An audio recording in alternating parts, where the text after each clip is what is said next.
Hello students, today we are going to start the 11th class brand new chapter और chapter का नाम है periodic classification of elements. Dear students, we are going to start a new chapter of 11th class, that is periodic classification of elements. So let's start this chapter.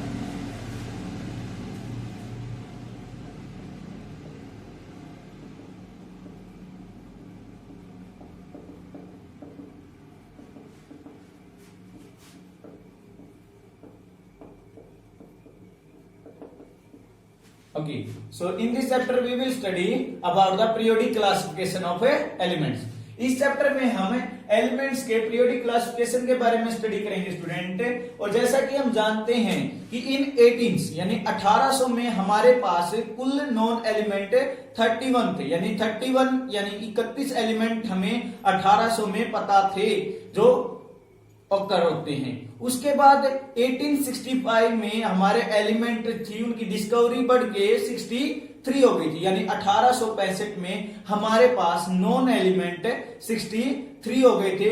And you know very well student that present time we have 118 elements in our periodic table. और जैसा कि आप सब बच्चे अच्छे से जानते हैं कि आज के समय में हमारी पीरियोडिक टेबल के अंदर 118 एलिमेंट नॉन है। तो चलिए अब इन एलिमेंट्स के क्लासिफिकेशन वो कैसे होते आए हैं उनके बारे में जानने की कोशिश करते हैं।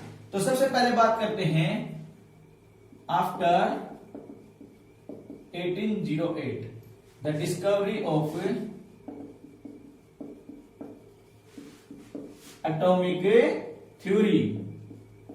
अब आप सब बच्चे इस टॉपिक को ऑलरेडी पढ़ के आ चुके हैं, इससे प्रीवियस चैप्टर में स्ट्रक्चर ऑफ एटम में एटॉमिक थ्योरी किसने डिस्कवर की थी? Bye John Dalton. तो ये जॉन डाल्टन ने इस थ्योरी की डिस्कवरी की थी और उन्होंने बताया था कि एटॉमिक थ्योरी एटम है वो इंडिविजिबल पार्टिकल होता है, सबसे छोटा पार्टिकल होता है जिसको फर्दर डिफरेंशिएट नहीं करते, जो इंडिपेंडेंट एग्जिस्ट कर सकता है। कुछ ऐसी बातें उन्होंने बताई थी जो हम लेक्चर में स्टडी कर चुके हैं। तो इस थ्योरी के बाद क्या किया गया? After this elements were classified according to increasing their atomic weight। क्या हुआ स्टूडेंट? अब जो जॉन डाल्टन की थ्योरी थी ना, उसके डिस्कवर होने के बाद सभी एलिमेंट्स को जो साइंटिस्ट थे उन्होंने क्लासिफाई करना शुरू कर दिया on the basis of atomic weight, कि उनके बढ़ते हुए एटॉमिक वेट के बेसिस पे एलिमेंट्स को क्लासिफाइड करना शुरू कर दिया गया था। तो चलिए इसी बेसिस पे सबसे पहले जो हमारा लॉ दिया था जिसको हम स्टडी करते हैं विद द नेम ऑफ डॉवर्नियर, ठीक है, जिसको डॉवर्नियर के नाम से हमें जानते हैं। तो उन्होंने सबसे पहले डॉवर्नियर ट्रायड्स के रूप में हमें डॉवर्नियर है वो ला दिया था। तो डॉवर्नियर ने क्या किया था?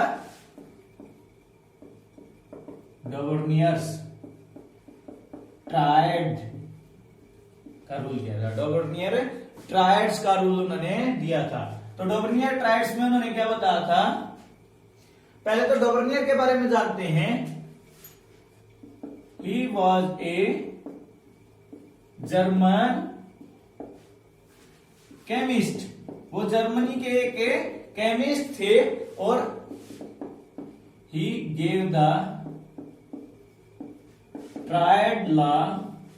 Triad rule in 1817। उन्होंने ट्रायड का जो रूल था वो 1817 में दिया था। He stated that the arithmetic mean of first and third element atomic weight is equal to second element atomic weight. अब इस चीज को समझते हैं, क्या था कि उन्होंने बताया कि अगर हम पहले और थर्ड एलिमेंट को जोड़ते हैं, किसको, उनके एटॉमिक वेट को, और उनका अर्थमेटिक मीन निकालते हैं, जितना उनका अर्थमेटिक मीन आएगा, जो सेकंड एलिमेंट का एटॉमिक वेट होगा वो उसके साथ मैच करेगा। ठीक है, ये बताया था डोबर्नियर ने अपने ट्रायड में। इसको अच्छे से समझने की कोशिश करेंगे विद एन एग्जांपल। एक उदाहरण लेकर के इसको अच्छे से समझते हैं। तो चलो ट्राई करते हैं विद एग्जांपल।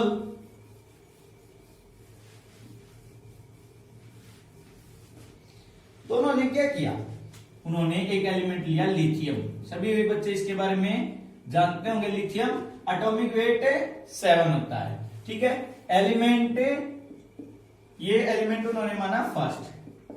ठीक है, ये element third element potassium, atomic weight that is 39। Very good.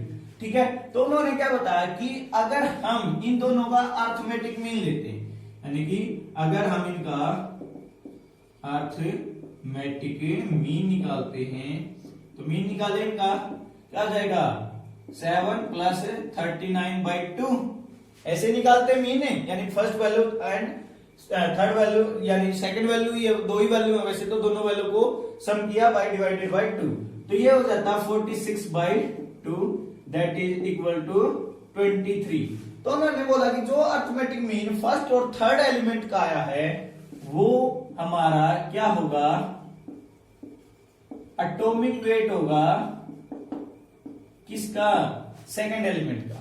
यानी कि उन्होंने बताया कि जो पहले और तीसरे एलिमेंट का जो एटॉमिक मीन हम निकालते हैं वही एटॉमिक वेट होगा सेकंड एलिमेंट का। यानी कि सेकंड एलिमेंट का जो एटॉमिक वेट होता है वो फर्स्ट और थर्ड के सम ऑफ एटॉमिक वेट के होता है, यानी कि मीन ऑफ एटॉमिक वेट के बराबर होता है। तो यही था ट्राइड का रूल बाय डोबर्नियर, कि डोबर्नियर ने ट्राइड का रूल कैसे दिया। अनदर एग्जांपल से समझते हैं, दूसरे उदाहरण से इसको समझने की कोशिश कर सकते हैं स्टूडेंट, कि अगर हम केस लेते हैं in the case of chlorine, chlorine metal non metal हमने ले ली गैस, आयोडीन गैस हमने ले ली, क्लोरीन गैस, आयोडीन गैस। ठीक है, we know very well chlorine का एटॉमिक वेट 35.5 एंड आयोडीन का एटॉमिक वेट दैट इज 127। ठीक है, अब उन्होंने बोला कि ब्रोमीन, या उन्होंने क्या निकाला, इन दोनों का मीन निकाला, यानी कि mean of first and third element. तो फर्स्ट और थर्ड का यानी 35/5 प्लस 127/2, अगर इनका अर्थमेटिक मीन निकालते हैं that will comes nearly to 162 that is. तो अगर उन्होंने इसको सोल्व किया तो what they get, he get 81.2 something. तो उन्होंने देखा कि कौन सा ऐसा एलिमेंट है जिसका एटॉमिक वेट 81.2 के अप्रोक्स लाई करता है। जिस भी एलिमेंट का एटॉमिक वेट 81 के करीब आता है, यानी 81 के करीब आता है, उस एलिमेंट की प्रॉपर्टी क्लोरीन से भी मैच करेगी और आयोडीन से भी। तो ऐसा एलिमेंट मिला ब्रोमीन, जिसका एटॉमिक वेट होता है 80। तो उन्होंने बताया कि अगर पहले एलिमेंट का और तीसरे एलिमेंट का एटॉमिक वेट का मीन निकालते हैं तो जितना उनका मीन आता है, जिस एलिमेंट के साथ भी उनका मीन मैच करेगा वो एलिमेंट इनके साथ भी मैच करेगा, यानी कि इस एलिमेंट की प्रॉपर्टी इसके साथ भी मैच करेंगी। That is the Dobereiner triad rule. ये था डोबर्नियर का ट्रायड का रूल। अब बात करते हैं कि ये रूल एलिमेंट्स को क्लासिफाई करने के लिए दिया गया था, बट इसकी कुछ ड्रॉबैक्स भी रही थी, और इसी वजह से that rule are also discarded. ये रूल था वो रिजेक्ट कर दिया गया था और बाद में नया रूल है वो दिया गया था। तो अब ड्रॉबैक समझते हैं, ड्रॉबैक क्या रही थी डोबर्नियर ट्रायड्स की। तो बात करते हैं ड्रॉबैक्स की। It could not explain all elements. ये सभी एलिमेंट्स को क्लासिफाई नहीं कर पाया था। It is applicable only 3 pairs of elements। ये 3 पेयर थे एलिमेंट्स के, उन पे ही लागू हो पाया था लिथियम सोडियम पोटासियम का, कैल्शियम स्ट्रोंशियम बैरियम का और क्लोरीन ब्रोमीन आयोडीन का। यानी कि ये टोटली हमारा 9 एलिमेंट्स को ही ट्राइड के रूल से क्लासिफाई कर पाया था, ज्यादा को क्लासिफाई नहीं कर पाया था। यही इसकी सबसे बड़ी क्या रही थी, ड्रॉबैक्स रही थी, और इसी वजह से दिस रूल वाज रिजेक्टेड। ये रूल था क्या, रिजेक्ट कर दिया गया था। अब इसकी जगह पे नया रूल कौन सा दिया गया, let's start.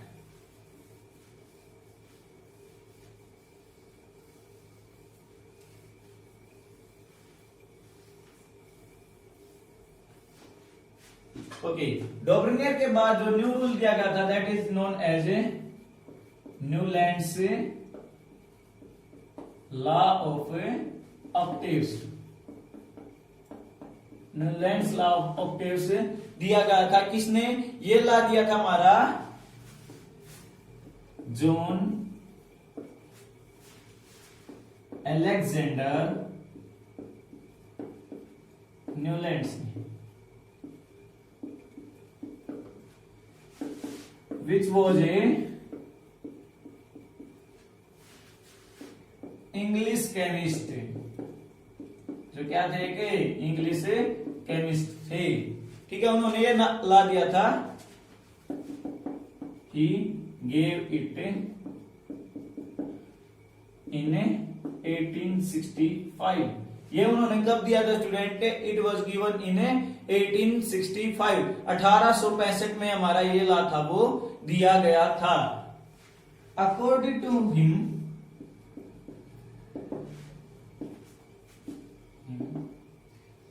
if we arrange the elements according to increasing their atomic weight, then the properties of first element match with eighth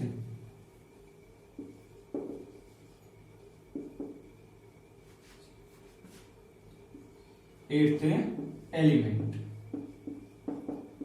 as similar to musical notes। अब न्यूलैंड्स लॉ ऑफ ऑक्टेव में क्या बताया, Newlands ने element के classification को एक musical notes जो सुरों की सरगम होती है उसके आधार पे इसने इनको माना कि जैसे हमारे 7 सुर होते हैं, 7 सुरों के बाद हमारे सुर रिपीट होना शुरू कर देते हैं, उसी प्रकार से उसने बोला कि 7 एलिमेंट के होने के बाद 8वां और पहले एलिमेंट की प्रॉपर्टी है वो सिमिलर हो जाती है। यानी कि जैसे म्यूजिकल नोट्स में 7वें सुर के बाद फिर से पहला सुर मैच करता है, उसी प्रकार से पीरियोडिक एलिमेंट को अगर इनके इंक्रीजिंग एटॉमिक वेट के आधार पे क्लासिफाइड किया जाए तो पहला और 8वें एलिमेंट की प्रॉपर्टीज हैं वो क्या हो जाएंगी, सिमिलर हो जाएंगी। यानी कि जैसे हमारा म्यूजिकल नोट्स क्या होता है, एक प्रकार से म्यूजिकल नोट्स होते हैं सा रे गा मा पा दा नी सा, रे गा मा पा दा नी सा, रे गा मा पा दा नी सा, रे गा मा पा दा नी सा, रे गा मा पा दा नी। इस प्रकार से म्यूजिकल नोट्स चलती रहेगी हमेशा।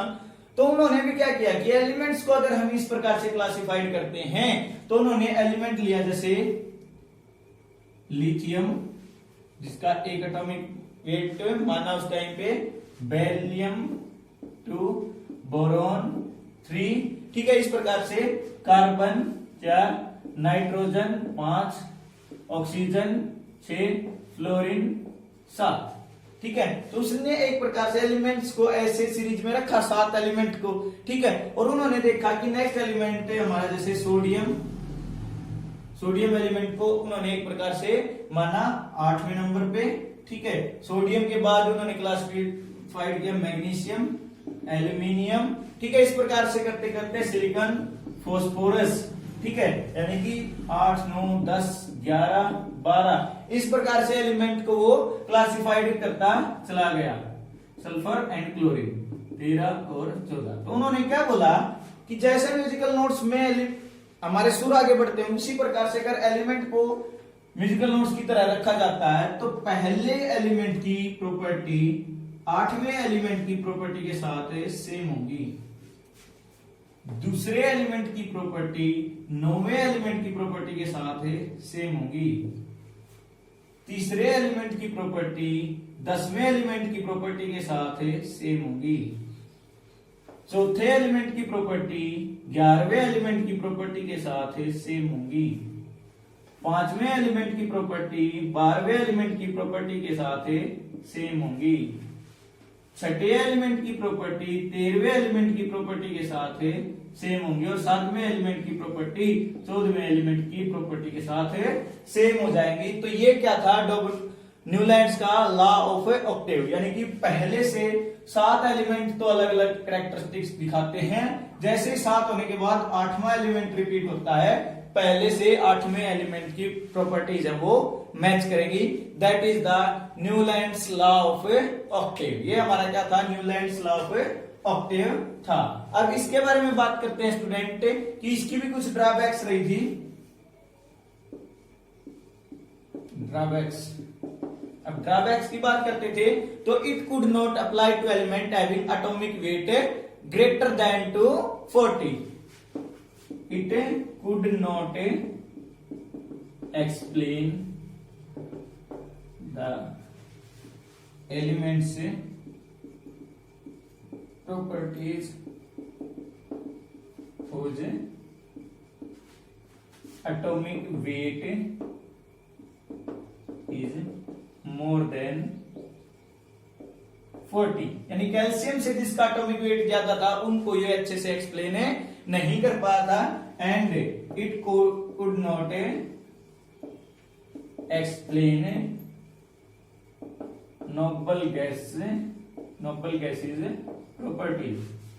तो ये नोबल गैसेज की जो प्रॉपर्टीज थी उनको भी ये न्यूलैंड्स लॉ ऑफ ऑक्टेव है, नोबल गैसेज की प्रॉपर्टीज को भी ये एक्सप्लेन नहीं कर पाता। So these are the drawbacks of Newlands law of octave. Thank you so much for watching this video. Make the notes of this video. Thank you so much.